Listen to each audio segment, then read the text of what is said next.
Hello everybody, welcome back to the channel. As I like a silverr coin collector, silver has not gone back up to over $100 an ounce yet. It's at 85 or $86 an ounce right now. And in lieu of that fact, I went back to the local coin shop I've been telling you about, and I decided to buy something. Let me show you what I bought. The title will be what $200 will get you at your local coin shop or something like that. But I didn't exactly spend $200. That just looks better on the title.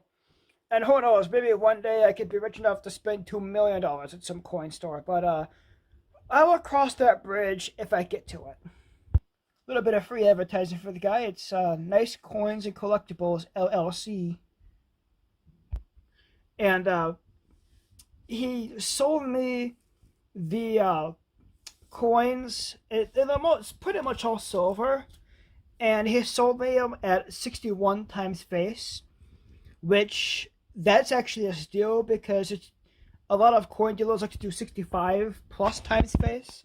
So I got a deal here, and I got some quarters, a Morgan dollar, some dimes, and a nice $half, and I spent $167.35. Now, let me show you what I got from my latest haul. Yeah, this is the first time I've actually spent some, I don't know if you would call it big boy money, but like actually invested in silver at the coin shops that I've been to. I've, gone to coin shops and searched the dollar bin and got a bunch of the, cheaper stuff, but, now that silver is doing what it's doing, I better invest, and who knows what it's gonna be in even 6 weeks time, 6 months time, and hopefully it gets up to thousands of dollars an ounce. One thing he had out was a lot of Morgan and Peace dollars.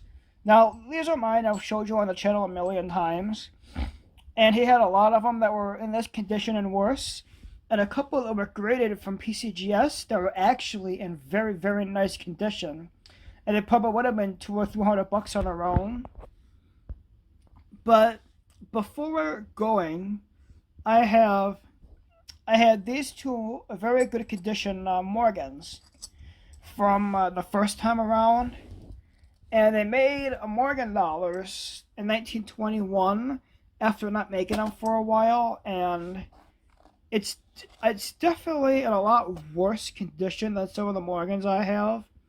Like, you can see Liberty's facial features and details, and this one's a little worse off, but there was a reason I was able to afford it, because Morgan and Peace dollars by themselves for the silver content are, 60 plus times face, and it gets even higher the better condition they are.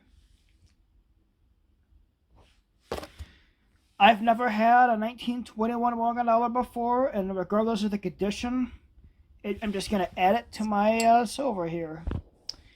And I think what I'll do is I will put the 1887 and 96 in flaps, because comparing it to that Morgan, they're definitely in better condition. And it's not like they're going to be worn out or go into circulation or anything like that anytime soon, but I better put them in flaps before it's too late. I'll do that off camera. Sorry for the rambling and talking to myself on camera, but yeah, brain never stops.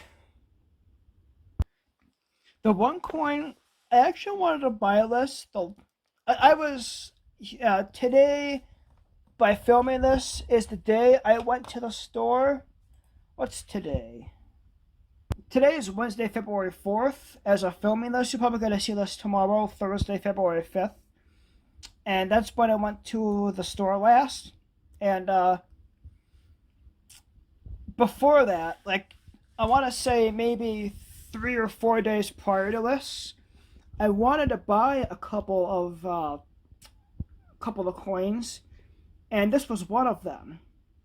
But I didn't have cash on me, and he's a cash-only business.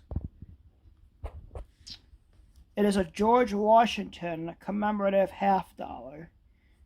The 250th anniversary of birthday. It says United States of America half dollar. And it's a pretty good price. It was also in the nicer silver bin too, so I would assume it is 90% silver, like everything else that I bought today. And higher grades, this coin's between 10 and 20 bucks. So $16.99 for it is actually a very good deal. This could have easily been a $20 coin, but guy who runs it, very knowledgeable, very good on coins, and his dad also runs it with him. And it's actually surprising that the guy's name is Dan Jr., and he's the one that's into the coins. Dan Sr. is the dad. And he's into like Magic the Gathering cards, Pokemon cards, football cards, baseball cards. So they both kind of have their own little businesses going. And I got there today. I actually spent a little more time there than I anticipated because Dan Jr., he's taking some college classes right now. And he's got to go all the way to downtown Buffalo, which is like 40 plus minutes from where I am.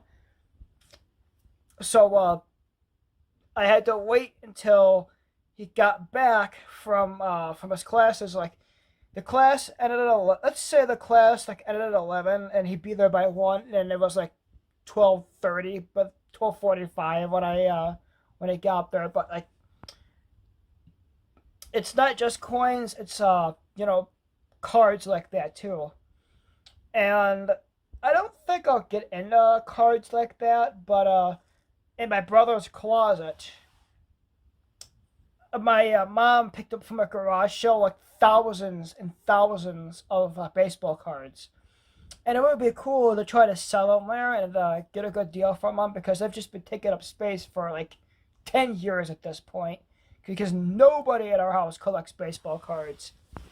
And I guess kind of like coins. When we're kids, we have no idea how valuable those could be. And I was talking with Dan Sr. for over an hour, and he was that kid that would draw on his cars, put them on the spikes of his bike, things we all did as kids that he would never do now if he realized the value. The rest of what I got are pretty much all coins you've seen on the channel before, just different years, like a 1937 Merc dime. Pretty good condition. I wouldn't call it spectacular, but I'm not taking it out of the flap. And this is a 1936. I got actually 3 generations of quarters. This is an 1892 barber quarter. And I got an SLQ and a silver Washington from 37. That actually reminds me. I was thinking about maybe doing a video on this, but I think I'm just going to do it off camera. Go through the rest of my junk silver and see what I can put back in flaps. Because when silver hits a certain amount in ounce, I'm going to sell.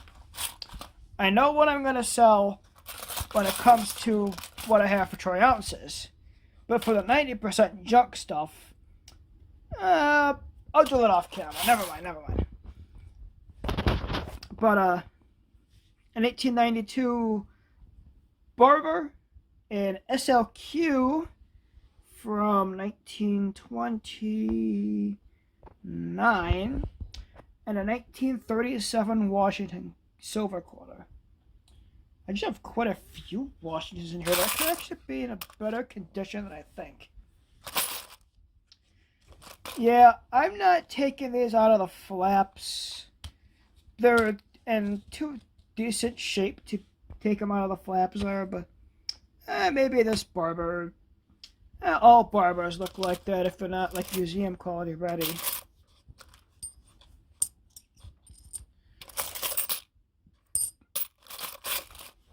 And while I'm at it, let's just admire my silver again.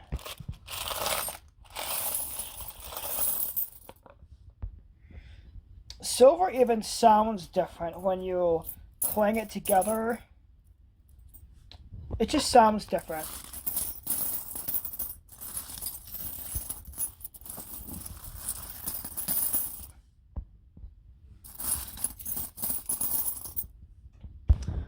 The clad coins we have today do not sound like that at all. One thing that still boggles my mind every time I see it is this is a gram of silver. You're probably going to see it be sold for about $3 right now. This is 1 gram. 1 troy ounce. It's actually kind of astounding how much of a difference that is. And it's actually kind of funny, like, whenever I see on, like, those cop shows, like, they catch somebody with a gram of weed versus an ounce of weed, just how big of a difference that is. It's definitely not necessarily the same measurements, but, like, it really gives an idea how much bigger an ounce is than a gram, for sure. These are the coins I decided I'm going to put back in flaps, and the rest of it is in my junk silver container. Yeah, when it comes down to it, these are the ones that are just too nice to sell for milk when milk gets to $5, $6, $7, $8, $9, $10,000 an ounce. So that's what I'll do. I'll keep these ones. I don't think flapping them is gonna be a future video. I'm not gonna do it tonight. I'm gonna put them somewhere separate. It'll be a future video for sure. It'll probably even be the next one that you see in a couple of days' time. I'm the Conservative Coin Collector. Make sure to like, comment, subscribe, and share, and hit the bell icon. Until next time, I'm signing off. So long, everybody.